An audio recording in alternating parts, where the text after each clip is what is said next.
નમસ્કાર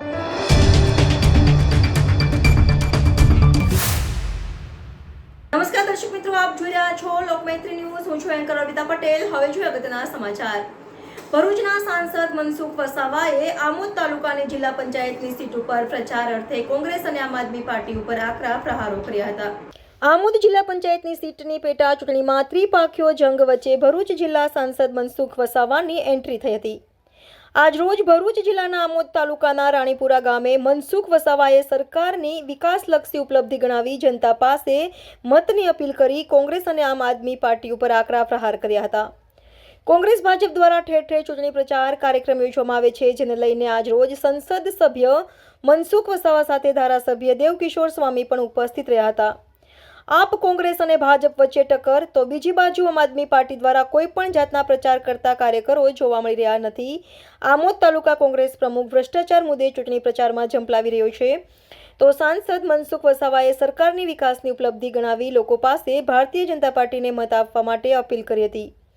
જ્યારે ભારતીય જનતા પાર્ટી કરેલ વિકાસના કામો, સંસદ સભ્યના ગ્રાન્ટના વિકાસના કામો અને ધારાસભ્યના કામોને લઈને મેદાનમાં ઉતરી છે, જ્યારે ચૂંટણી પ્રચાર દરમિયાન લોકો દ્વારા જાણવા મળી રહ્યું છે કે આમ આદમી પાર્ટીની ડિપોઝિટ પણ જપ્ત થશે.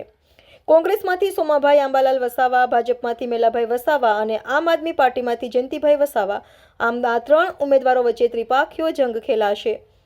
રિપોર્ટર ભરત મિસ્ત્રી, લોકમૈત્રી ન્યૂઝ, ભરૂચ. જંબુસર આમોદ તાલુકાનો પ્રવાસ છે. આછોદની જિલ્લા પંચાયતની બેઠક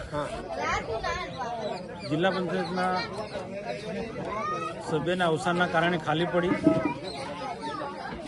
આ ખાલી જગ્યા માટે ભારતીય જનતા પાર્ટી મેલાભાઈ વસાવાને ઉમેદવારી કરાવી છે.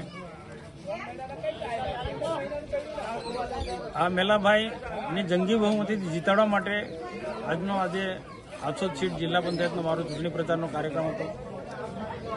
ચૂંટણી પ્રચાર દરમિયાન લોકોને અમે ભારતીય જનતા પાર્ટીની જે શિસ્ત અને મૂલ્ય આધારિત પાર્ટી છે અને સામેના લોકોનો કોઈ મૂલ્ય કોઈ ધ્યેય નથી, અને સાથે સાથે રાજ્ય અને દેશની અંદર જે વિકાસ થઈ રહ્યો છે, ઔદ્યોગિક વિકાસ, ખેતીવાડી ક્ષેત્રે, રોજગાર ક્ષેત્રે, તમામ ક્ષેત્રે જે ઝડપથી જે દેશનો વિકાસ થયો છે, રાજ્યનો જે વિકાસ થયો છે, એની પણ લોકોને મેં સમજણ આપી. અને સાથે સાથે દેશને જ્યારે સમૃદ્ધ રાષ્ટ્ર બનાવવો છે, મજબૂત રાષ્ટ્ર બનાવવો છે, આત્મનિર્ભર ભારત બનાવવો છે, તો એને કલ્યાણકારી યોજના છે, ગરીબ કલ્યાણકારી યોજના છે. આવા પ્રધાનમંત્રી આવાસ, આયુષ્યમાન કાર્ડથી માંડીને કિસાન સન્માન નિધિ, પીવાના પાણીની યોજના વિશે અનેક પ્રકારની કલ્યાણકારી યોજના, સરકારની કલ્યાણકારી વિભાગની યોજનાની વિસ્તૃત પ્રકારની માહિતી આપી અને કરેલા કામોના આધારે લોકોને પાસે અમે મત માગીએ અને લોકોને સમજાવે છે કે ભાજપને મત આપજો. સામે લોકોની જે સ્થિતિ છે, આજે દિલ્હીની જે સ્થિતિ છે, દિલ્હીના પરિણામની પણ લોકોને વાત કરી કે લોકોને ખોટા ભરમાવે છે, જૂઠું બોલે અને મફત આપીશું, અમે આ બસ પાસ મફત આપીશું, લાઇટ બિલ પણ ભરવા ના દઈએ, તે માંડીને ઘણી બધી રીતના મફતની વાતો લાવણી કરનારા લોકો આજે હારી ગયા છે. એટલે લોકોને છેતરવાવાળા લોકો છે.